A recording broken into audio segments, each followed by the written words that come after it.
اعوذ باللہ من الشیطان الرجیم بسم اللہ الرحمن الرحیم۔ شروع اللہ کے بابرکت نام سے جو بڑا مہربان اور نہایت رحم کرنے والا ہے۔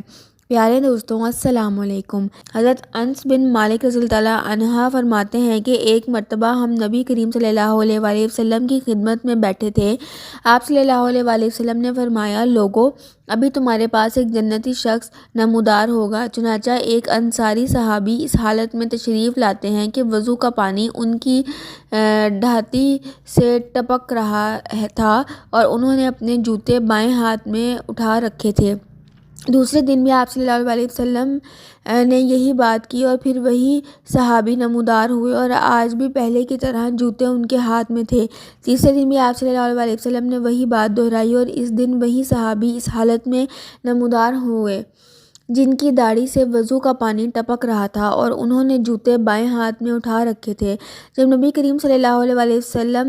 چل دیے تو عبداللہ بن عمر رضی اللہ عنہ ان انصاری صحابی کے پیچھے لگ گئے اور عرض کیا کہ والد سے میرا کچھ اختلاف ہو گیا ہے اور 3 دن تک ان سے جدا رہنے کی میں نے قسم کھا لی ہے، لہٰذا اگر آپ مناسب سمجھیں تو اس مدت تک مجھے اپنے ساتھ رہنے کی اجازت دے دیں۔ انصاری صحابی نے جواب دیا، کوئی بات نہیں، آپ جتنا چاہیں میرے گھر پر رہ سکتے ہیں۔ عبداللہ بن عمر رضی اللہ عنہ کا بیان ہے کہ میں نے 3 راتیں ان کے ہاں گزاری، لیکن دیکھتا ہے کہ وہ رات میں کوئی عبادت نہیں کرتے، کوئی تہجد نہیں پڑھتے، البتہ رات میں جب بھی ان کی نیند ٹوٹتی یا کروٹ بدلتے تو اللہ کا ذکر کرتے اور ان کی بڑائی بیان کرتے۔ میں نے ایک بات یہ بھی دیکھی کہ وہ زبان سے ہمیشہ اچھا ہی بولتے۔ جب 3 دن مکمل ہو گئے اور میرے دل میں کوئی بھی عمل بڑا نہ معلوم ہوا تو میں نے کہا، اے اللہ کے بندے، میرے اور میرے والد کے درمیان کوئی جھگڑا اور ناراضگی نہیں، البتہ میں نے نبی کریم صلی اللہ علیہ وآلہ وسلم سے سنا تھا کہ 3 دن لگاتار آپ کے بارے میں فرما رہے تھے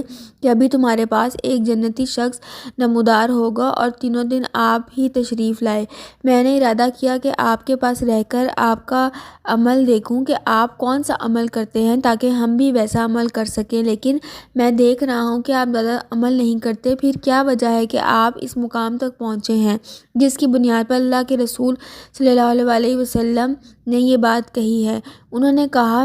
میرا عمل تو بس اتنا ہے جو تم نے دیکھا کہ جب میں وہاں سے واپسی کے لیے مڑا تو انہوں نے پیچھے سے آواز دے کے بلایا اور فرمایا، عمل تو وہی ہے جو تم نے دیکھ لیا، البتہ ایک بات ضرور ہے کہ میرے دل میں نہ تو کسی مسلمان کے لیے دھوکے کا جذبہ ہے اور نہ ہی اللہ تعالیٰ کی دی ہوئی بھلائی اور نعمت پہ ان سے حسد کرتا ہوں، یعنی نہ میں کسی کو دھوکہ دیتا ہوں اور نہ ہی کسی سے حسد کرتا ہوں۔ عبداللہ بن عمر رضی اللہ عنہ نے کہا کہ بس یہی چیز ہے جو آپ کو اس مقام تک لائی ہے اور یہی وہ عادت ہے جس کو اپنانے کی ہم میں طاقت نہیں۔ محترم دوستوں، بعض مرتبہ صرف ایک اچھی عادت انسان کو باقی لوگوں سے منفرد کرتی ہے اور اللہ کے دربار میں اس کا مقام بلند کرتی ہے۔ ہمیں چاہیے کہ زیادہ نہیں تو کوئی ایک اچھی عادت ہم بھی اپنا لیں جو ہمیں باقی لوگوں سے منفرد رکھے۔